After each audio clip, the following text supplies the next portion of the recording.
The Bible prophesies in Ezekiel 38 and 39, a great war is coming to Israel, led by Russia and the Islamic nations against Israel. But there is a piece missing in that puzzle, a hole in the prophecy that nobody can yet figure out what it means. I brought an expert on who's going to reveal what that missing hole is.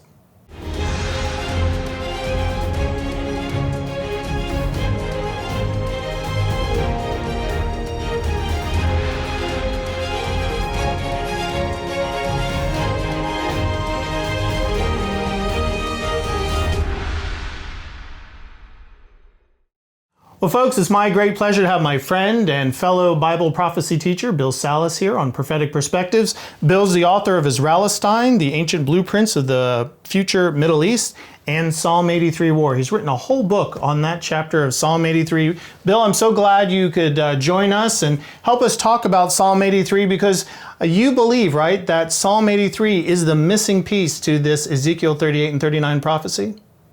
Well, I do, and the Ezekiel 38 and 39 prophecy, as you know, is a really big deal. It's the marquee event that God has chosen to make His holy name known, and through His people Israel, that the nations will know He's Lord. So it's a critically important prophecy. But the Israel that is involved, the descriptions were given by Ezekiel in chapter 38, verses 7 through 13.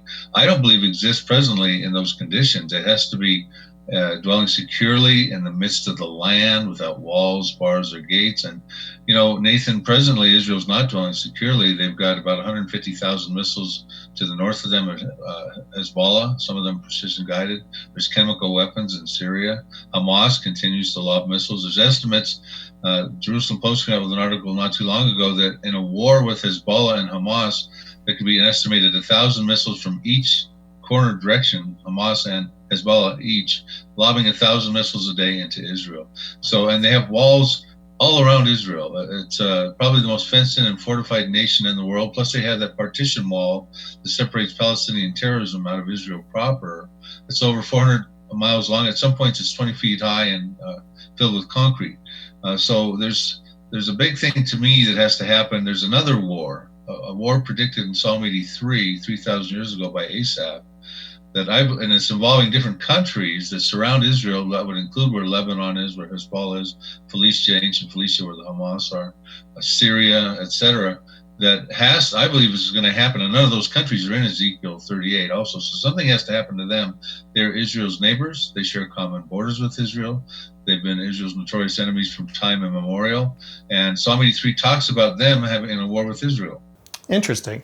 So a lot of Bible prophecy teachers are teaching right now that this Gog and Magog war, as Ezekiel 38 and 39 describes, is the next big prophetic war. But you're saying that there's another war that precedes that fills the hole. It's interesting when you read the countries in the Gog and Magog war. You got Russia, Iran, Turkey, Libya, the Sudan. You've got all those Stan nations like Tajikistan and all. But what's missing in that prophecy are the countries directly bordering Israel, right? That would be Syria, Lebanon, Jordan, Egypt, Gaza. And those are actually listed in Psalm 83, right? We've got if you read in Psalm 83 verse 5, for they have consulted together with one consent, they form a confederacy against you, the tents of Edom and the Ishmaelites, Moab and the Hagrites, Gebal, Ammon and Amalek, Philistia with the inhabitants of Tyre, Assyria also has joined with them. They have helped the children a lot. Now, those don't sound like the nations that border Israel, right?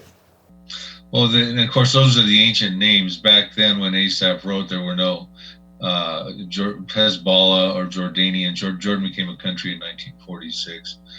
So we have to figure out, well, who is he talking about? The Edomites and Ammonites and Moabites and the Gigabites and the Megabites. I always like to throw that in for a little bit of humor.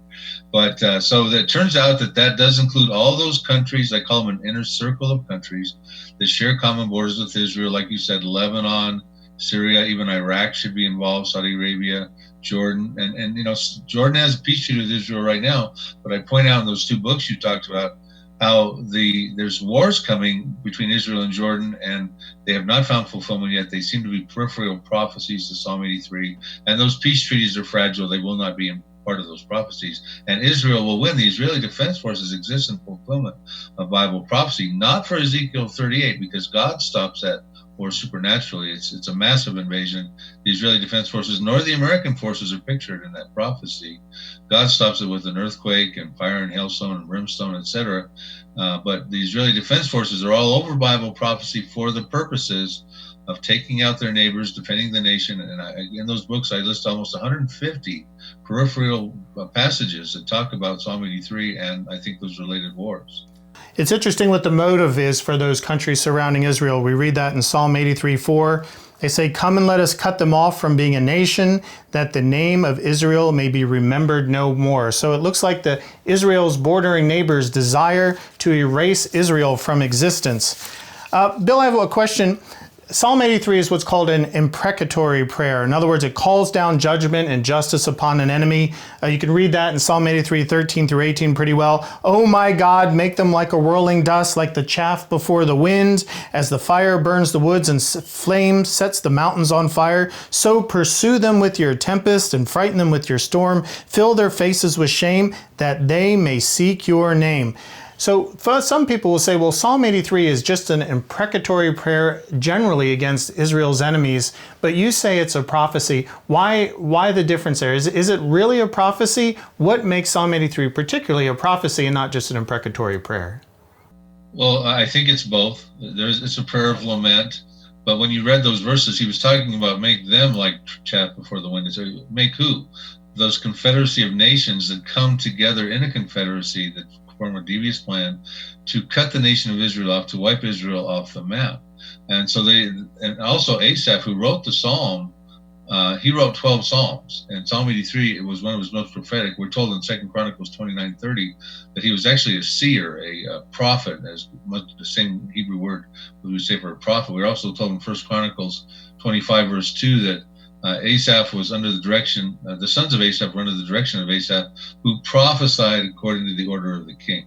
So, he was a prophet, and of his 12 psalms, this one and Psalm 50 were probably his most prophetic.